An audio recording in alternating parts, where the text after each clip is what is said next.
You're listening to the Options Insider Radio Network. For more quality options programs, visit www.theoptionsinsider.com or search for Options Insider Radio Network in your podcast provider of choice. Listeners can also access all of our programming through our mobile app, available in iTunes and on Google Play. Don't forget to follow along with your favorite programs and submit your own questions for the hosts at twitter.com/options. Facebook.com/TheOptionsInsider or via questions at TheOptionsInsider.com.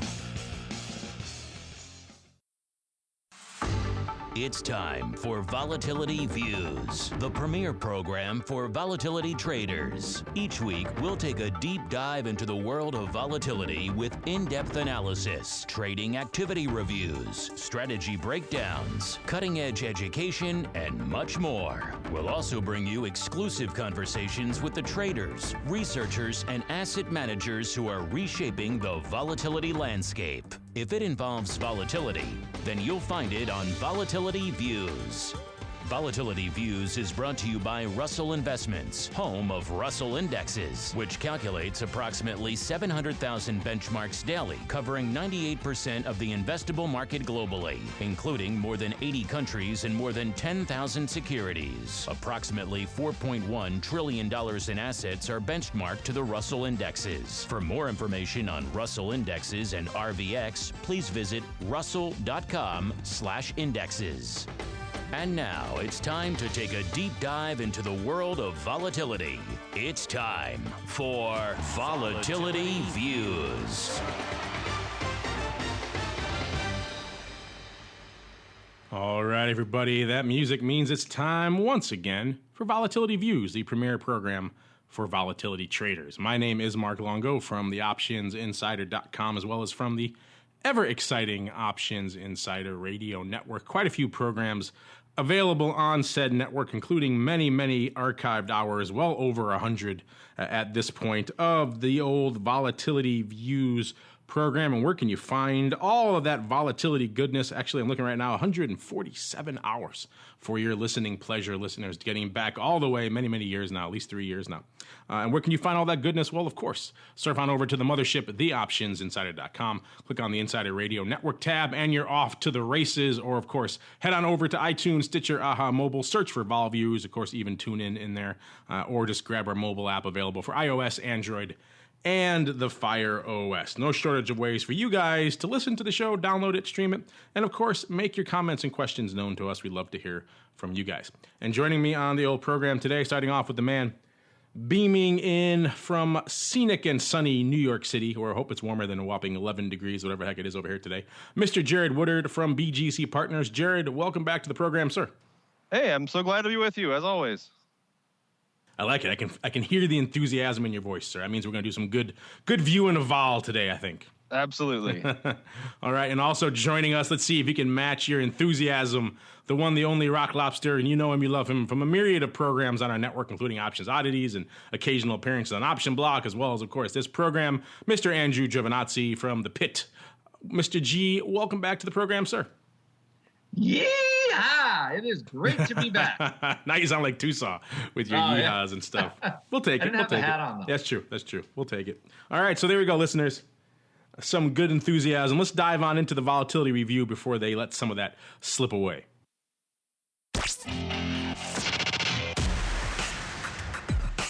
It's time to break down the latest developments in the volatility trading world. It's time for the Volatility Review.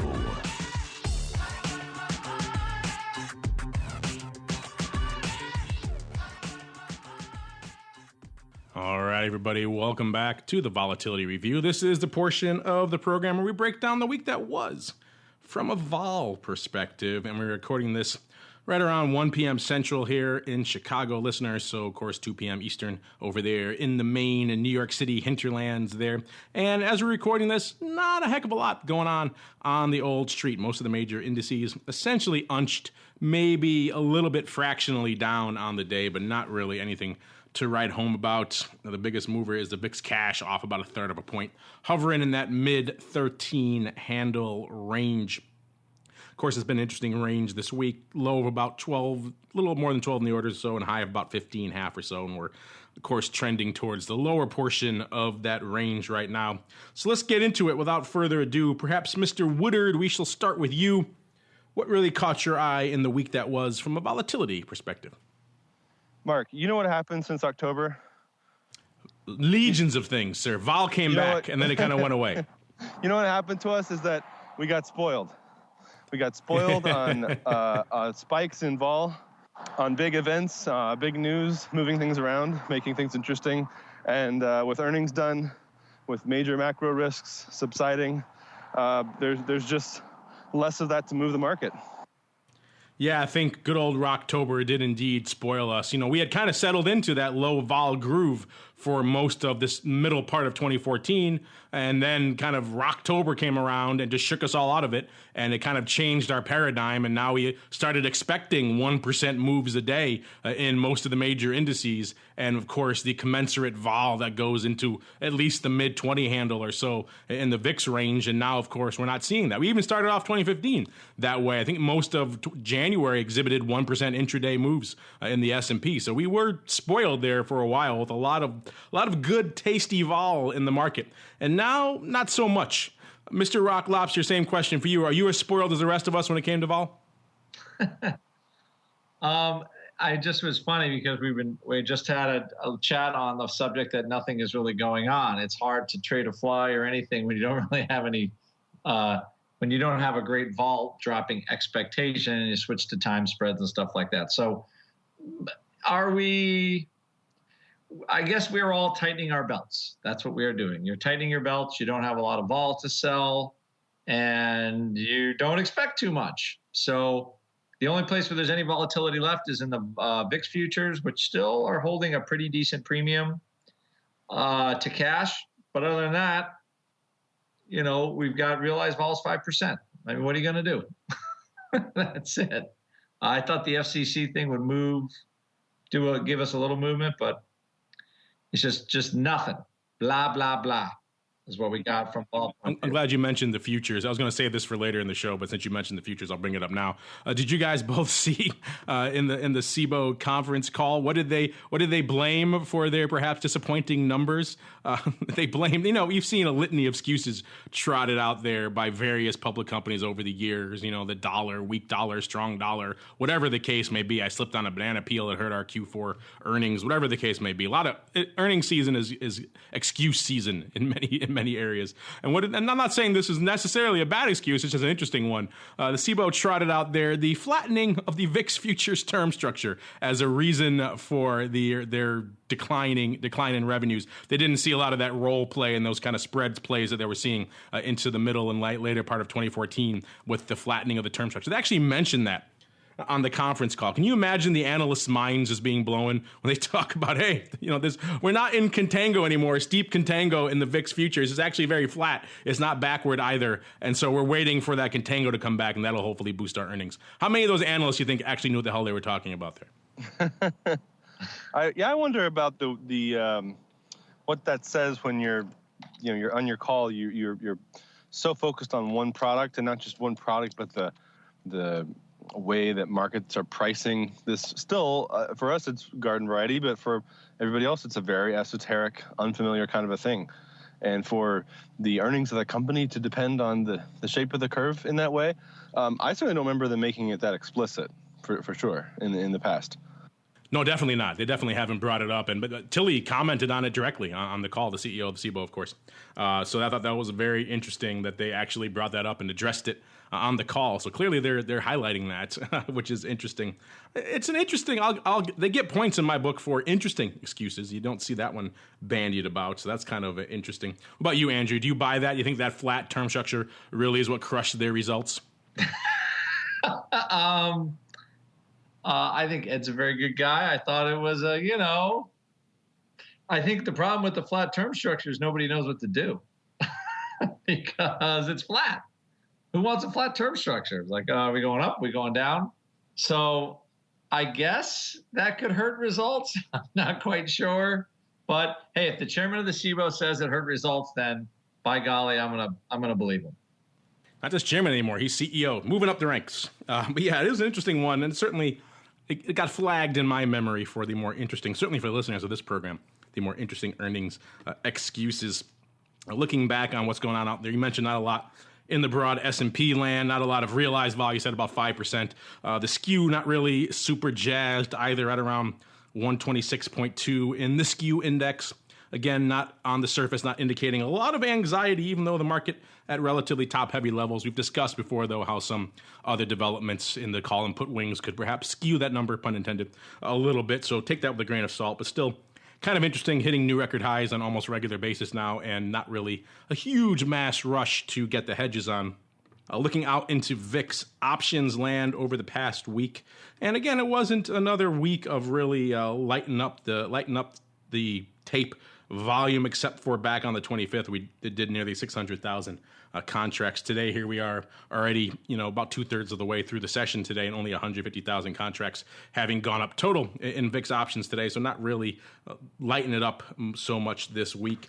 Looking at the open interest, it has actually improved a bit since the last time we were talking. Of course, remember, we were coming right on the heels of the expiration last time, so that usually wipes out quite a bit of open interest, and that was certainly the case again last week. I think we were hovering around in the 3-point-something million range, which is extremely anemic. They're usually averaging around, certainly these days, about 5 million contracts or so open out in VIX land, and still we're south of that, about 4.4 or so, but catching up to that average. And the numbers in the terms of what was the hot option, the hot strike out in VIX land this week are a little bit more impressive this week than they were last week, shall we say, with the number one on the top 10 list coming in on the March 20s with about 170,000 contracts open this week. Then down to the March 14 half puts. Love to see the puts getting back into the rotation. We'll see how much that continues if we continue drifting southward in VIX land. But for now, puts still very much on the mind and on the radar. Number 2 spot, 160,000 contracts open in the March 14 half puts. All March love today. Then number 3, the March 16 puts coming in with 155,000 contracts, and about the same number for the March 23 calls. Moving on to the number 5 spot, the March 30 calls, the ever optimistic March 30s, 116,000 contracts open. Same number again, almost exactly, about 40 contracts different for the March 27 calls. So the optimists out in force out in the March 27s or 30s, maybe a 27-30 spread working out there. And that'd be very tight, but I've seen crazier things. The March 18s taking up the number 7 spot with 113,000 or so contracts open, followed on the heels by the March 25s, another one with about less than 100 contracts different, about 112,000 change on the March 25s. And the number 9 spot, May. I take that back. It's not all March. There is one May in there. The May 20 calls with 107,000 roughly open. And winding up the top 10, the March 17 puts with 102,000 contracts. All of that leading up to a whopping 4.38 million contracts open, just a hair under 3 million on the calls, and about 1.4 million on the puts. So a lot of that having come out of the puts. If you remember in some of our recent shows, there was a lot more open interest on the put side of the fence. So not surprisingly, after expiration, a lot of those puts getting wiped out and not really getting picked up again as of yet. And of course, if we're talking VIX options, we'd be remiss if we didn't remind you guys that, of course, it's coming up. We mentioned it on the last couple of shows, but if you're looking at trading these products and you're saying, hey, I don't really get enough time to trade myself some VIX contracts. Well, now that's going to change starting this Monday, March 2nd, actually. So the day this show goes out, the day you hear it, you will be seeing extended hours for the VIX options. The extended hours for SPX are going to take shape a week later on Monday, March 9th. Are you pretty excited? Are you chomping at the old bit, Andrew, to get yourself into some extended hours? I know, how many times have you complained to me? I really can't sling my VIX at 3 a.m. the way I used to, and now this will fix that. Actually, can't we sling it? I guess that's 3 for you, but 2 for me. Is that right? No, that would be 3 for you. That'd be 4 for you. 4 for me. Yeah. I just can't wait to get up. I guess they're trying to make the Europeans happy. I can see that. They have a global franchise, and they're putting up the global global shingle. And the last time they talked about this was 2000, when the market was at an all-time high. So when they keep talking about expanding hours, it always gives me the willies a little bit for where stocks are going to go. I like it. A bearish indicator, extending hours. I never thought of it that way before. I know. It's just like, okay, we don't have enough time to trade this into all-time highs. Let's, and they obviously quickly shelved that by the middle of 2001. Like, well, maybe we don't need all that extra time to trade.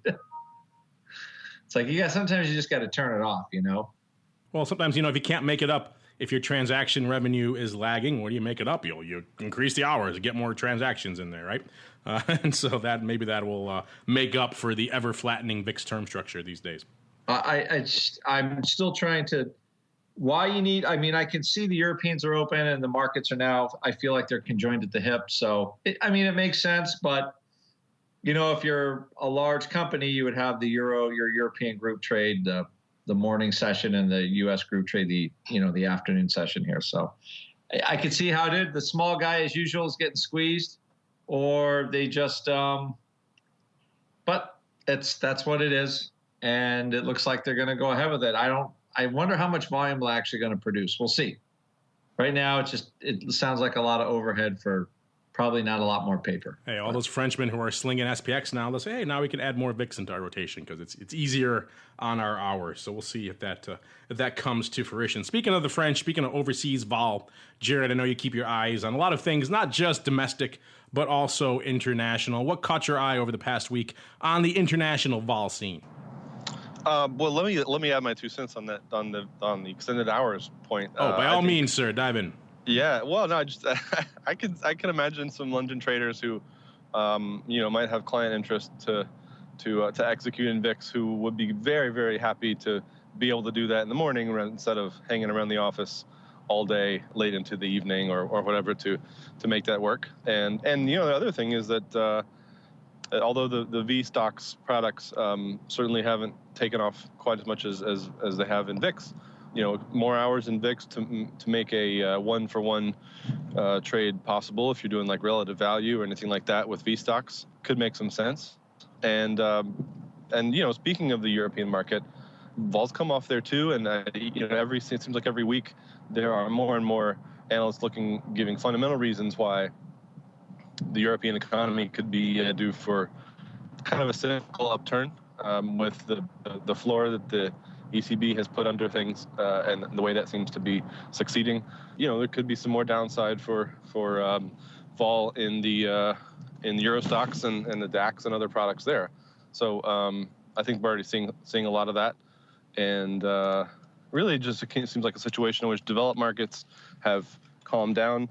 Emerging markets had a tough time of it, but there's just not as much vol anywhere as there had been maybe at the start of the year. Yes, that's true, and it's certainly true even out farther afield, getting away from the domestic markets and into the land of the commodities.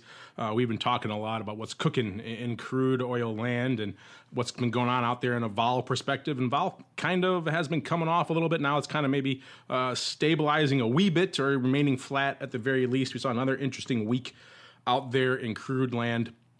Depending where you're looking, Brent or WTI, both of them vacillating pretty aggressively. It seemed like the bulls were in control earlier in the week with crude rallying on both products. And then towards the latter portion of the week, it seems like most of those rallies got their legs cut off from under them. And we went right back down to those levels we've been talking about in those products around the 55 or so level in the Brent, around the 45 or so level out there in the WTI, and the endless vacillation around those two. That certainly seems to be where the battle lines are drawn going forward. And of course, we talk a lot about, the ETFs on those, the XLEs, the USOs. There's a lot of different aspects of the vol scene on the oil side that we like to really dive into. Andrew, maybe we'll start with you. I know you guys mostly look at the XLE and the USO and indeed the OVX and all that fun stuff. So anything really catching your eye out there as well as in the big crude contracts? The hardest thing we're trying to figure out is how to sell the volatility in some of the products. There's just not, unless you go with like the big crude contract and try to sell the implied volatility, you're trying to sell it without as much gamma, so it's tougher. And it's been a difficult trade. Like for the most part, USO is just,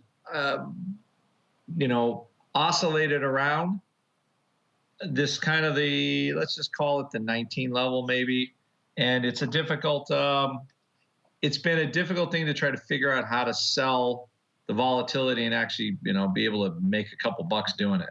But one thing that has not gone away is like the realized volatility is still really high in there. So it makes, unless you can really unless you have the margin to go sell farther out, I think, like July or later, start to sell that type of premium. It's been a tough trade short term, and that's the bottom line. Like, it's a hard short term trade to sell vol. I think it's a better shot at selling long term. And it's just in that strange no man's land from a trading point of view. As far as where the price of oil goes, who knows? It could be 40, it could be 60. It's what it does look like, though, is those rallies are more kind of short covering, and has a lot less to do with, all of a sudden we're out of oil and we need to go buy it up. So it doesn't look like those rallies are as hard as that first one we bounced off of, kind of what was at the low 40s a few weeks ago, when we were in kind of mid-January. So we haven't seen that. That rally basically is it feels kind of dead.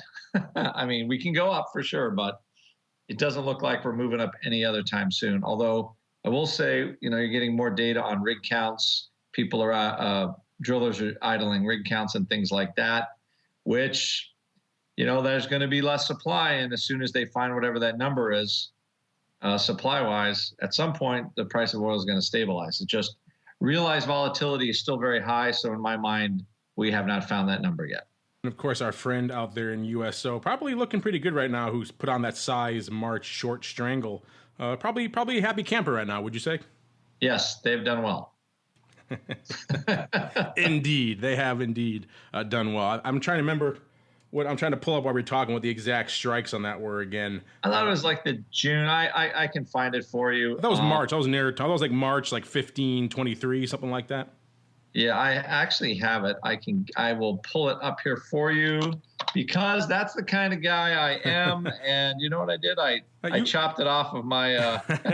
Oh, you pull it up. We're working on our site search at Options Insider. For some reason, it's not pulling up this strangle, which is frustrating me to no end. So we'll get our designers on it. Meanwhile, Jared will give Andrew a reprieve. What, in addition to all this other stuff we're talking about out here in the premium selling of crude land, caught your eye out there in crude vol this week? It's just been remarkable that the option premiums have remained as high as they are.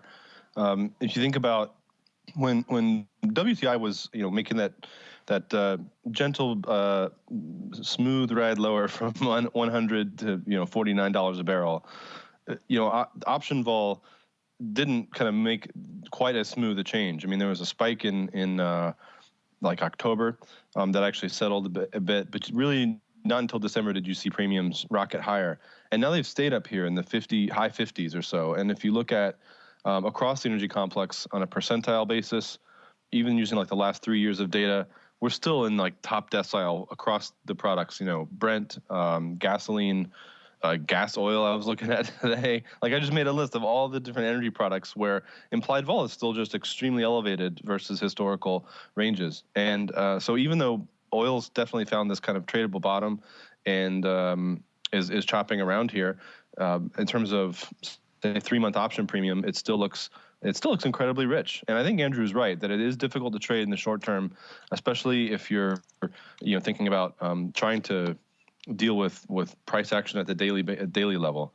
But it still does look like the juice is still there in oil options. Yeah, it's kind of holding in. I think this week's activity has kind of reinforced it a little bit. It seemed like it was coming off quite a bit when the bull trend was in effect, and now that we're kind of vacillating a little bit, the vol is starting to creep back in. We got the strikes here now, listeners. It was the 12,000 of the March 23 half calls out there in USO, of course, versus 6,000. So he did it 1 by 2 of the March 15 half puts. Indeed, that guy is probably a happy camper. Even with a little bit of the firming up of the vol this week, that guy is probably doing pretty well right now. So we always like to see those guys putting his money where his mouth is, and it's actually working out for him this time. And of course, interesting stuff to keep an eye on.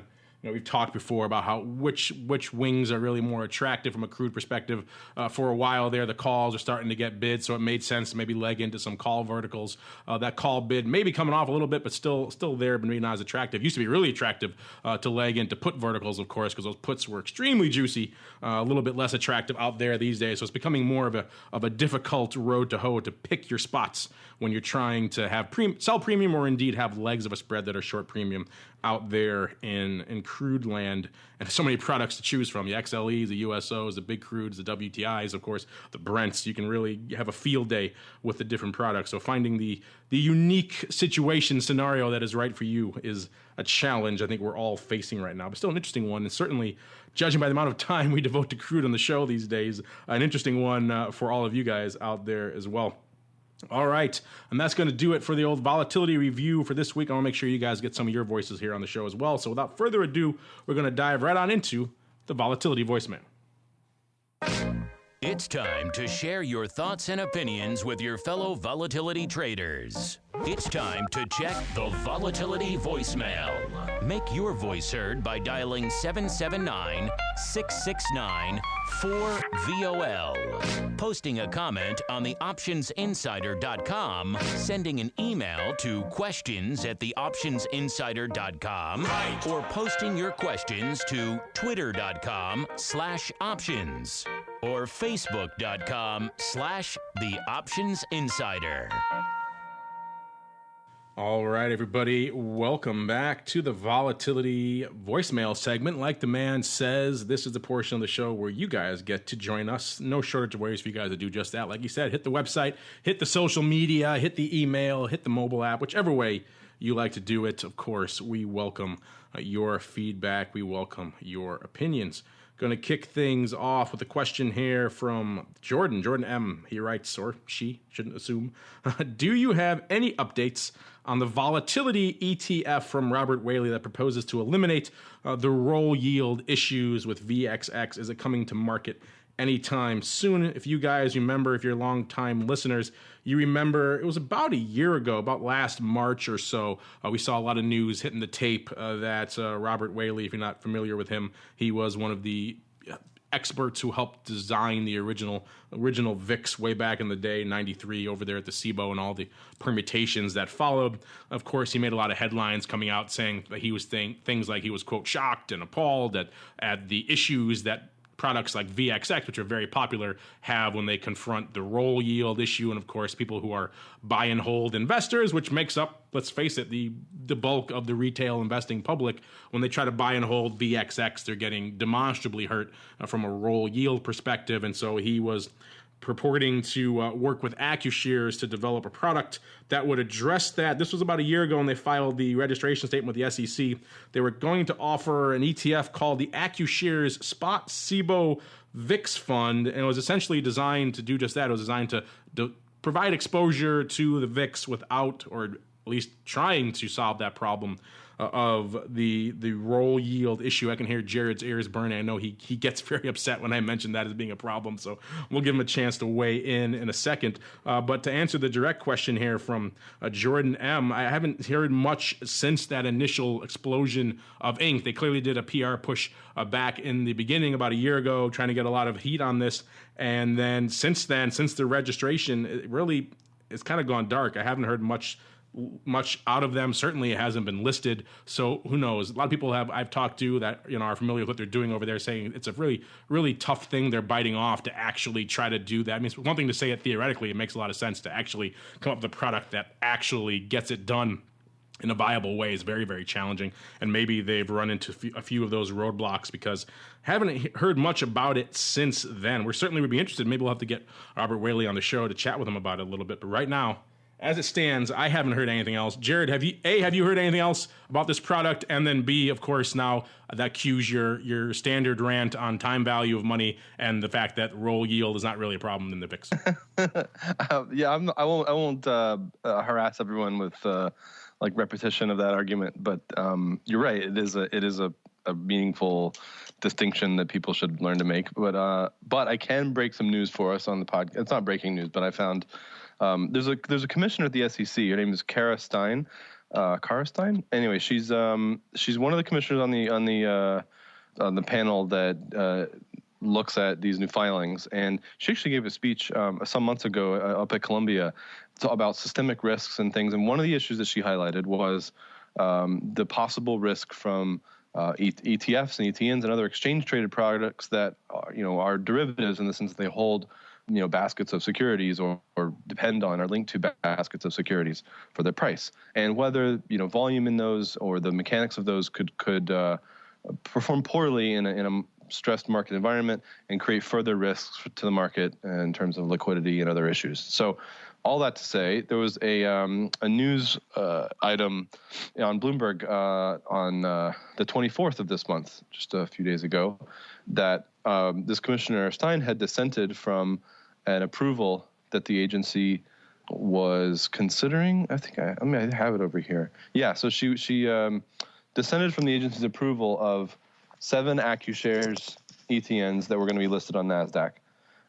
The quote she gave was, "The approval of these novel and complex products is premature given the substantial concerns about its operations and impact on investors." So these are the up and down shares that we talked about before, same products, and these are going to include crude oil, natural gas, metals, some other things. And, and there was just quite a lot of comments that she made about concerns over this sort of arbitrage that they're trying to exploit and whether it would be successful.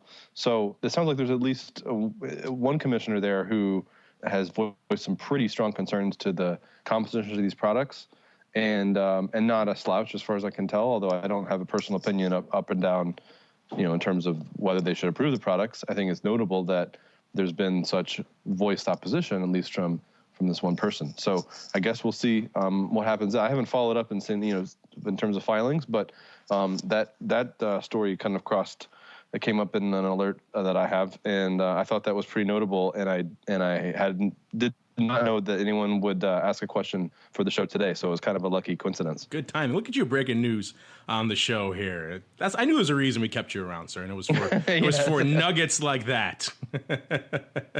Mr. Andrew, anything to add here on the Whaley thing before we move on to the next question? I believe you also have an update on our strangle selling friend out there in USO. Yes, our strangle was May. It was May. It was not March. There you go, listeners. It was May, and that's what I get for not having clerks anymore to help me check those edit some stuff. The last thing I would say is unicorns. I'm going to guess we're going to see unicorns right around the same time we have a contango-less, premium-less volatility type product out of whoever these guys are. We're going to see unicorns at the same time. Yeah, if someone launches a successful product that wipes out the term structure, then imagine what's going to happen to CBOE earnings then. It'll be just in the toilet. I'm like, how the nature of volatility. People are going to be like, okay, there's no forward value for vol. So, and who's going to make a market in it? I guess maybe Jared has some more insight into that, but I just don't see how that thing's going to fly. But maybe they might find a magic way to do it. Because I know there's also those Nations Index guys. Yep, they were on the show. And you still have to have that, and I think that could be a somewhat fungible product. Let's say you have a quote unquote ETF that just trades the at the money. And that is, from a hedging point of view, if you sell tons of at the money volley stuff, you could buy Skew or something like that. And there's a way you could work with that. That's how the SPX trades anyway. That sounds like it has some potential to survive, but I'm trying to, again, I think that has anything, once you stick any sort of forward into it and try to call it a vol product, I don't know how that's going to fly. So that's just, I'm skeptical. But Whaley could do it. I mean, I guess he came up with this other stuff, but I don't know. I'm still saying unicorns. When the unicorns come, we'll see that. And of course, listeners, he's also referring to the Nation shares, the Skew Index and the Voldex product. They were on the show not that long ago, Scott. And so if you're interested in learning more about that product, check out episode 131 that we did back on October 13th of last year. Listeners, you can hear our conversation with those guys. The Skew Index product, the Voldex, well, the Voldex in particular really kind of seems to just take VIX spot and just cut out the skew portion. If you remember, they've revised, of course, the quote-unquote new VIX, not the most recent VIX, but the iteration when they moved it from the OEX to the SPX, and they made all those fundamental changes to it. They also added a bit of a skew component to it to take into account the call wing and the put wing. Scott's thought was that was kind of noise. You didn't need to have that in there. People just want that spot VIX level, and so that's what they are attempting to recreate with that Voldex product. So we'll keep an eye on those as well. Those probably, at this point, seem to have a little bit more traction in the marketplace, as at least we've heard more about it than we have with the Whaley product. And of course, what Jared said is correct. If the CFTC is frowning upon it, then that doesn't bode well for the future of the Whaley product and the AccuShares product. And Mr. Jared, I know this is a hot topic for you, so you clearly have more to weigh in on. What else do you have to share here for our listeners and with our questioner, Mr. or Mrs. Jordan M? Yeah, I double checked, and it turns out that it looks like on the 23rd, the SEC did grant an exemptive order, which means the Exchange Act rule that governs what you can list and what kind of products you can list and so on. There's an exemptive order for AccuShares for the GSCI Spot Fund, which is like a commodity index, an agriculture and livestock fund, industrial metals, crude oil, Brent, natural gas, and CBOE VIX. So all the products that they were looking to list across commodities as well as VIX, these exchange traded. I mean, it says funds, but they can't be funds, right? They've got to be notes. I don't remember now, right? But anyway, it looks like there's an SEC exemptive order so that they will be able to go ahead. And it looks like Commissioner Stein was the only dissenter there. So I predict with almost certainty that we will be talking about these products again this year. There you go. Maybe unicorns, they exist. Unicorns are coming. We'll have to reach out to Robert there and see if we can get him on the program to dispel some of the myth, and then you and he, and perhaps even Andrew, can have the great heated debate about the time value of money and roll yield. I look forward to that. I guess we got to see them trade. That might almost be as contentious as your infamous cream of wheat debate there, Jared. Right. If we start seeing them tick, I'll believe it. There we go. We'll reach out to them. We'll see if we can get them on the show to kind of to explain what they're cooking up over there. So I think a lot of people are interested in it, clearly, from these questions. Another one here, kind of a basic one. They write in a few times. So I want to make sure we address it on the old show. From the great handle of Smile Creators. He or she writes, "Hello, big fan. Thanks for the great shows." Well, you're welcome there, Smile Creators. They go on to write, "Is there a study that tracks implied vol versus historical vol? I am interested to see when they are following the same pattern or when they deviate. Thanks." Well, we talk about that a lot on the show. There's a legion of those, quite frankly. That's kind of most of the vol studies out there seem to touch on that in some way, shape, or form. Maybe we'll break it down for him, Jared. Give him a couple of maybe of your greatest hits of those types of studies that you could maybe refer him to. This is just any kind of comparison between realized and he doesn't really specify. He doesn't say products, doesn't say anything else like that. Just straight up implied versus realized, and when do they deviate? I mean, look, there's we talked about this recently.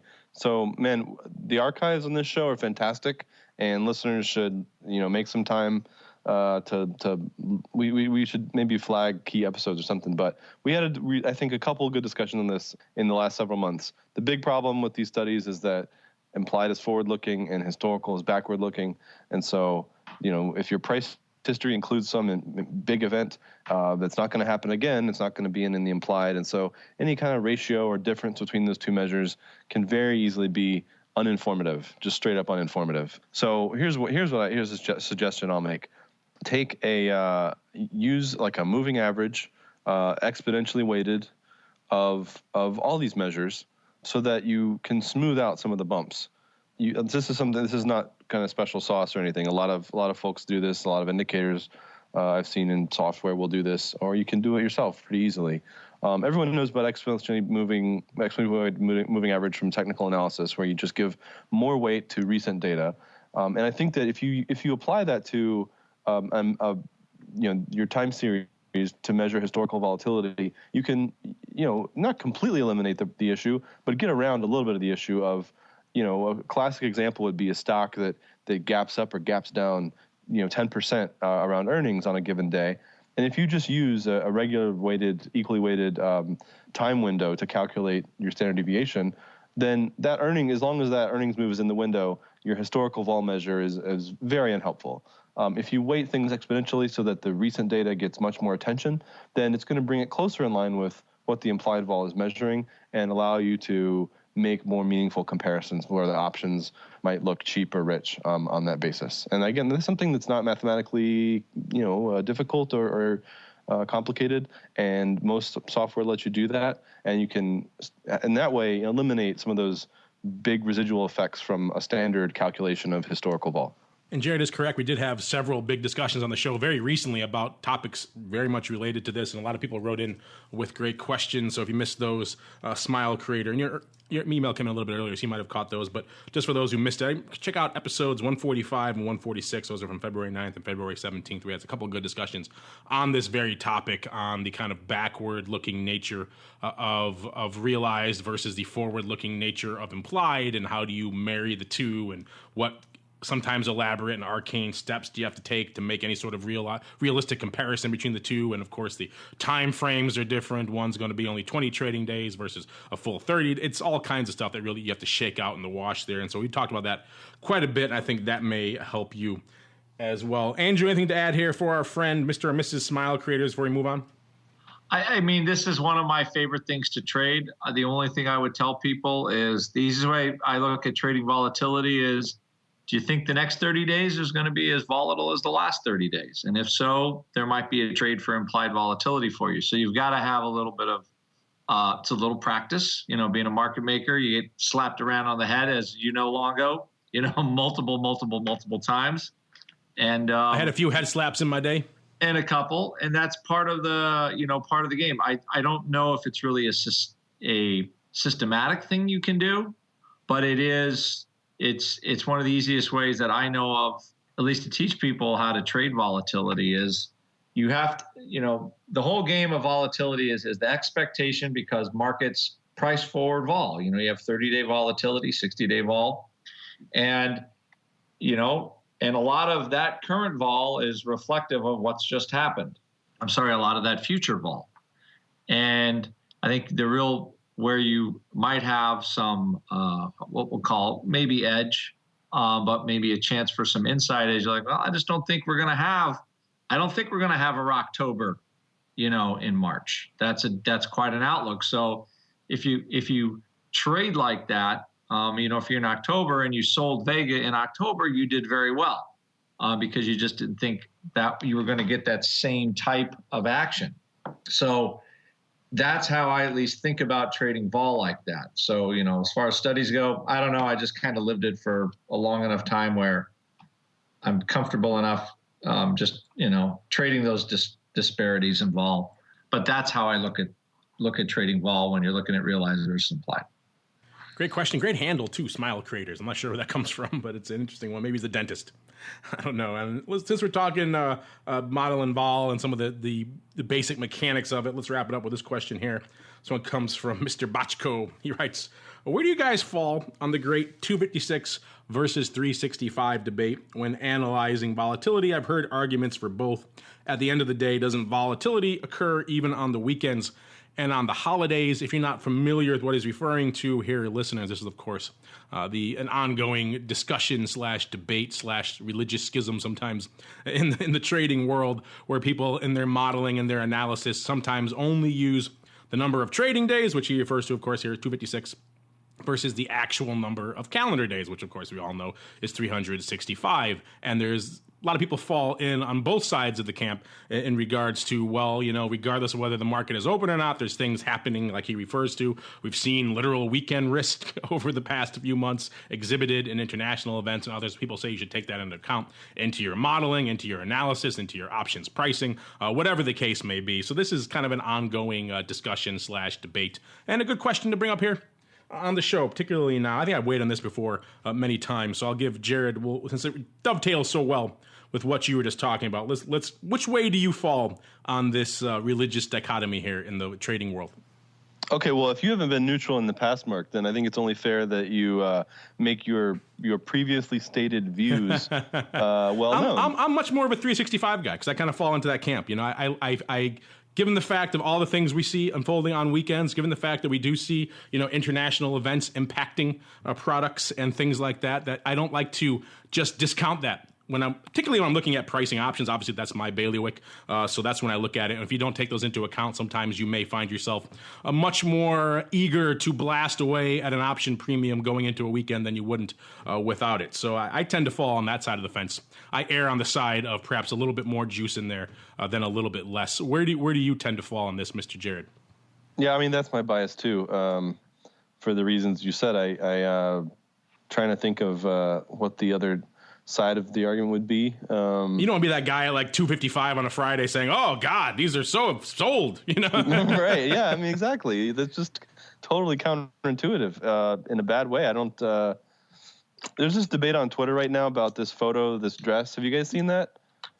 Unfortunately, I have. And you know where I saw it from? Of course, our friend Mr. Sebastian, who retweeted it and polluted my Twitter account with it. And now I can't unsee it. I know this sounds like a total non sequitur, but it just occurred to me that, you know, it's like the rabbit duck optical illusion, or this like white versus gold, blue versus black dress thing that everyone's been talking about. You know, once you see it one way, the way you see it is just the way you see it. I'm not sure if there's arguments for this other 252, so I'm not even sure what they would be. I mean, I know that if you're looking at just price data and you want to calculate historical vol, for example, the convention is that you wouldn't use 30 sessions worth of daily data to calculate a 1 month estimate, because that's going to include more than 1 month of business days, right? But for forward, for pricing options, it's the calendar. That's got to be it, right? Yeah, so by the way, I think I said he wrote 256. It's 252, obviously, is the number. Right. I didn't correct him before. But yes, 252 versus 365. Mr. Andrew, I have a feeling I know where you're going to fall, but let our listeners know, where do you fall on this great debate / crossfire / religious schism? Are you Greek Orthodox, or are you the old Western Roman Catholic, sir? I think the calendar is fine, for longer time periods. Mostly I'm just... when I'm looking at standard deviation, I'm kind of making back of the envelope calculations. So, I mean, if you're doing kind of maybe the precise work that Jared's doing, you would want to use the calendar because it's precise. I just want to do a relatively quick calculation. So I tend to use all the easy stuff from Natenberg. Maybe that's where the 252 came from, because a whole generation of traders read Natenberg, and he divided standard deviation. It was 16 because it's a round number and it was easy. So. Oh yeah, you're right. I forgot about that. It could be from there. So, but I think calendar would be. It all goes back to Shelley Natenberg at the end of the day. We can blame him for all of this. We can blame him for all of it. So but I think probably the right way is using the calendar. There's X number of days. Although nothing does happen on those trading days, they still count for decay and all kinds of other stuff. So. It's not like you can just make it go away, or, if you're going to 10 trading days over 2 weeks, you have some of the arithmetic's a little easier. That could be the only thing I could think of if you're trying to do something with simple fractions. But other than that, I can't see a really compelling reason why you use trading days versus calendar. No, and the one time that it steers you astray could really be costly, I think, given all the examples we've seen of that over the past couple of years where things just implode. On the weekend. Yeah, on the weekend, when it doesn't exist in your model. Nothing happens then. Right. Maybe long-term capital has something to say about that, but... Yes. What do you mean mean reversion doesn't happen? 1992 didn't exist. What do you mean mean reversion doesn't happen in a reliable time frame? What are you talking about, sir? So anyway, I think the greatest discovery we've made from this listener question is that Jared is indeed deeply entrenched in nonsense Twitter pop culture. He loves his dress debate. What color is the dress? Where did you see, Jared? This is fascinating. I mean, there's actually a whole literature of this in philosophy departments on philosophy of color, but we won't talk about that. But the look, it's white and gold, obviously. And then what's remarkable is that screenshots of the dress that went up on television today made it look indubitably blue and black. So I think that there's some probably interesting physics involving rods and cones, and I haven't stopped to read any of it that's been in the press. But I know, because I had a friend who wrote his dissertation on this, that philosophy of color literature is not remotely as boring as it might sound. So people who care can follow up. All I know is if you run a dress shop these days and you're not hanging white and gold and black and blue dresses in your windows, you're missing out, because that's quite literal golden opportunity for you at this point. All right, really quickly here on the wager, I just want to update our listeners. People have been writing in with some ideas, Jared, so you can see what you're getting yourself into. I gotta say, I believe you were on the Fed raising front of that wager. Gotta say, recent data not exactly coming in your favor on that one, Jared. Sounds like Mrs. Yellen's comments not exactly leaning your way. There's still time, of course, but doesn't sound too good for the Jared side of the fence here. Oh man, I have never been more confident in this wager. I got to tell you, she's just faking everybody out. No, I mean, the consumption data is fantastic. Employment trend is well intact.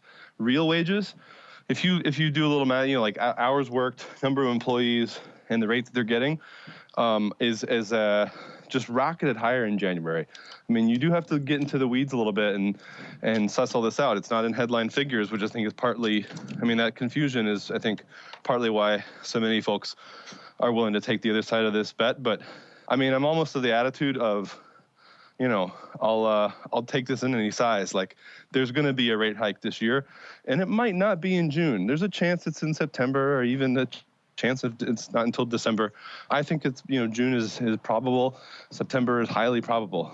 But for the Fed not to move, even, as of December, I think it would just require some totally exogenous shock, some total asteroid of a data point or series of them. That's my take. Yeah. All right, let's see what our listeners have to say. A bunch of them writing in. First one comes from Avon Dude. He writes, recent comments from the Fed this week seem to reinforce Mark's stance on rates. Mark was the one who was saying no change, of course. Whomever wins the wager should buy the other guy a bottle of the fine liquor of their choice. So there you go, Jared. There's one suggestion.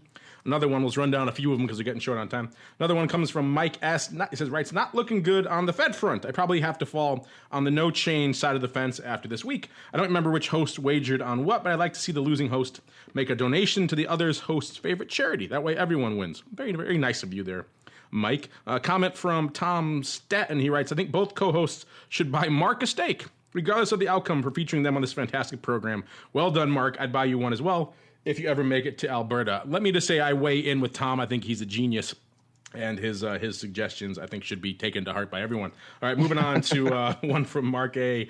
He writes, no way the Fed raises this year. When he loses, I think Jared should fly to Chicago and host a cocktail party for all Volatility Views listeners. I would happily allow him to buy me some tasty beverages. So there you go. Cocktail party, Jared, on behalf of BGC Some Partners. guy wants me to buy him a drink in Chicago. Yes. Oh, that's cool. There we go. Okay. This one comes from Sylvan Elf. He writes, or maybe she, regarding the Fed bet, it's a radio program, so the co-hosts can't wear embarrassing outfits. Maybe buy the other guy a pizza of their choice. So Jared would have to buy Mark, he puts in me. Thank you for the inclusion there, Sylvano. A nice Chicago deep dish, and Mark would have to buy Jared a tasty NYC thin crust or New Haven style, whatever his preference. So there you go, a pizza wager. And I think last up here we have Jeremy Stevens. He writes, I think the Fed will have to adjust their rates before the close of 2015. They are too terrified of inflation and stagflation to sit on their hands. Not sure why a blip in Swiss franc, this one came in a few weeks ago, obviously. Not sure why a blip in the Swiss franc in early 2015 would set the tone for Fed policy at the end of 2015. Maybe Mark can elaborate. I think he did on an earlier show. I just wanted to make sure you heard it as well, Jared. As for the wager, how about the loser gives away 5 free subscriptions to his services to Vol Views listeners, so Jared can give away some BGC research, and Mark can offer his option pit subscriptions. So there we go, a bunch of different suggestions. Pizza, fine beverages, buy me a steak, a cocktail party for everybody, a giveaway, some subscriptions, and I think charity is so far what we have on there. So you can mull over those, Jared, and we'll get your decisions on a later show. Okay, all right. Maybe you have your own suggestions you want to throw in there as well. Like I said, man, I'll do this all day. You're taking all comers now. You're tripling, not just doubling down. You're tripling down in any size. So he will buy a pizza, he will throw a cocktail party, he will buy me a steak, and he will make a donation if he's wrong, and give away all of the above. He's so. I've even thought about a Texas hedge, meaning like a June specific kind of a market. I feel like the 2015 is such a gimme, but wow. I'll leave it where it is. Wow, he's so confident he wants to raise the stakes, listeners, to June. I am feeling a distinct lack of risk control in Andrew, his wife jumps into the show and says, "Wait a minute, he's only not paying the whole readership 500 beers. That is not going to happen." Andrew, maybe you want to get involved in June. Maybe that's. Raising by June. Yeah. I don't have the axe to grind that Mark does on this one. I just feel like it's more politics, and for the Fed to raise when Europe is still in the weeds, I just don't see it happening. I can see the data's good, but I think the politics will win because it always does. Yeah, fair enough. But that would be my opinion there. Miss Yellen should watch out lest someone throw her in front of a train. Oh, God, I've been watching too much House of Cards. I should probably stop that. I know. It's you get that show. It's almost you can't watch that show. It's too naughty. You got to take a shower. Yes, afterwards. you do. You feel dirty afterwards. It's rough. All right, speaking of dirty stuff, great feedback, by the way, listeners. We love to hear from you. Now we're going to dive into our final segment, close up with some prognostication. It's time for the crystal ball. It's time to peer into the future and reveal what the volatility gods hold in store. It's time to look into the crystal ball. All right, everybody, welcome to the Crystal Ball. As the name implies, this is the portion of the show where we dive into the weeds and say, hey, what we're picking out for the week to come from a vol perspective. I mentioned we were hovering around the 13.5 handle in the VIX Cash at the top of the show. We seem to have rallied a wee bit. It's about 13.8 or so right now, so nothing really substantial to speak of, but a wee bit higher from where we were at the beginning of the show. If that has any impact on your prognostication for the week to come. Mr. Andrew, maybe we'll start with you. A week from today, good old Friday of next week, the next vol views, where do you think we'll be, and where do you think it's going to cook over the coming week from a vol perspective? If we say cash VIX, I will say 13.25. And I say another $0.50 comes out of the futures. And without really anything on the calendar, we're going to have more of the same. Like the vol so low, it's just I don't think traders really know what to do with it at this point. It's been so long since they had 13 vol, and at the money volatility is 9.5%. It's hard for it to go lower without the skew collapsing. And that's kind of where we are. And I don't think that's going to go away. It still hasn't gone away, and nobody wants to sell those puts. So until they do, I think we're going to kind of hang in this sort of state of suspended animation. But I think VIX Cash probably will drop a little bit more into next week in the low 13s. I'm sorry. You think I meant VIX Cash? I meant the Bund. I meant what's Bund implied vol going to be next Friday? Oh, Bund implied vol. I don't know. That's what the show's been all about. Haven't you been listening? Huh? That's what the show's been all about. The whole episode. Haven't you been listening? It's all about the Bund. We're going to change it to Bund vol today. All I know is that aren't they paying? Don't people have to pay the German government to loan them to borrow money? Like I'm going to give you my money and I'm going to pay you to hold on to it for me because I don't know. It's a good deal. The mattress isn't good those enough. Safes they have are pretty strong, double walled, so you got to pay for that. So that's the kind of stuff that I think is probably keeping the skew higher. It's just, you still got some interest rate weirdness going on. And I think that's I think that's still, anything like this is still hangover from all the QE stuff, QE in Japan, QE in Europe. I think there's just, personally, I think there's just a little bit too much liquidity sloshing around to solve these problems. And if anything, if there's an overhang in the market, that's where it is. So I don't think it's not much is going to happen with it, but that's, I think, kind of where the fear factor is. If there's really anything, if there is one at this point. And since we're talking Bund, let's toss it to the man who actually watches the Bund on a regular basis. Mr. Jared, what's your prognostication to the week that comes from a vol perspective, as well as if you want to throw in the Bund to be my guest? I don't actually look at foreign sovereign debt vol all that much. For shame, sir.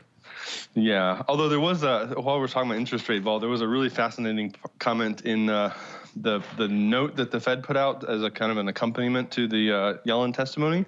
They had this comment that this is probably good for another segment some other time, but it was all about how option prices can imply not just a change in expectations of what might happen, but a change in the willingness of market participants to hedge the chance of something happening. It's this fairly subtle distinction between, the stakes that are involved in a bet versus how likely you think an event is to occur.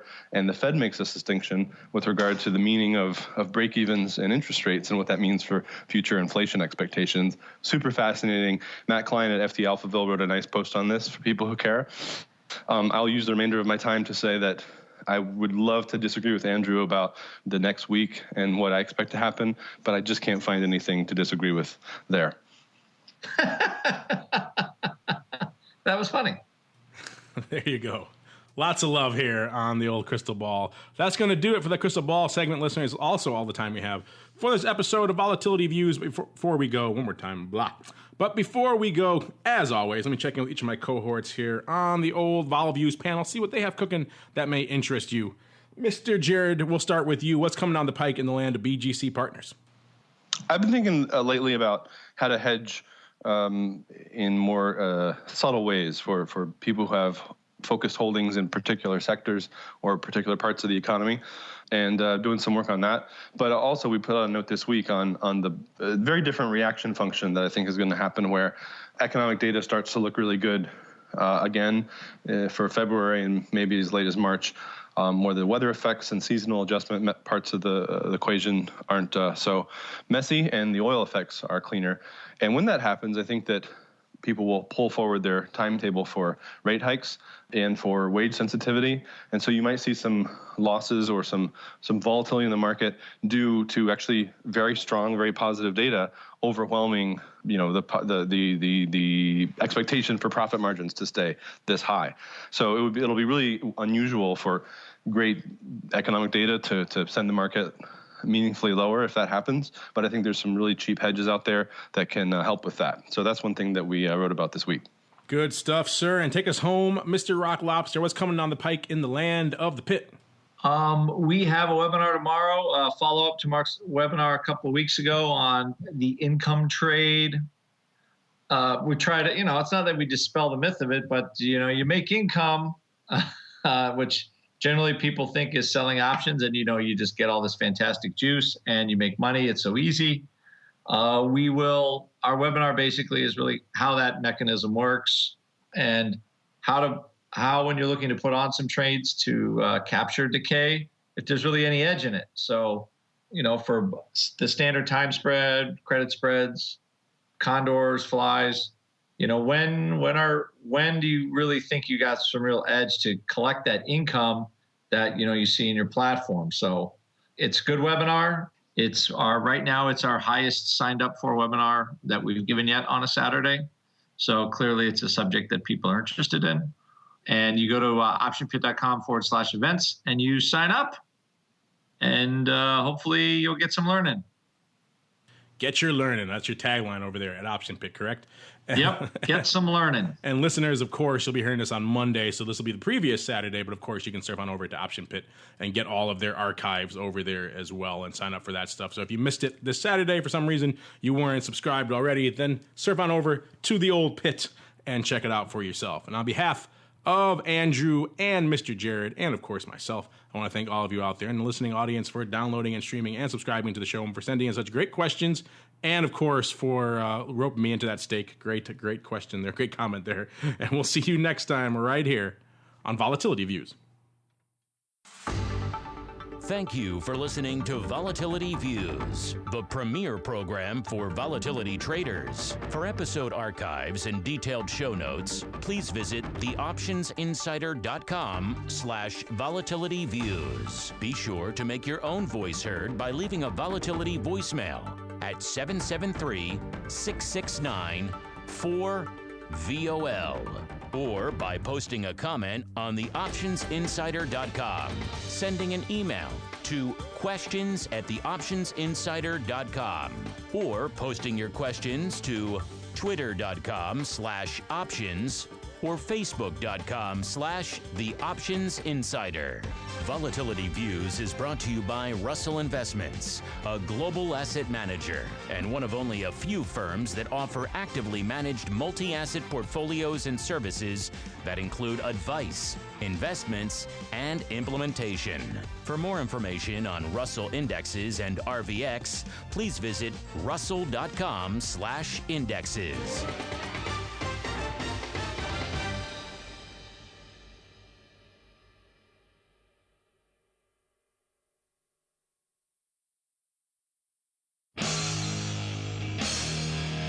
The preceding program was a production of the Options Insider Radio Network. For more quality options programs, visit www.theoptionsinsider.com or search for Options Insider Radio Network in your podcast provider of choice. Listeners can also access all of our programming through our mobile app, available in iTunes and on Google Play. Don't forget to follow along with your favorite programs and submit your own questions for the hosts at twitter.com/options, facebook.com/theoptionsinsider, or via questions@theoptionsinsider.com.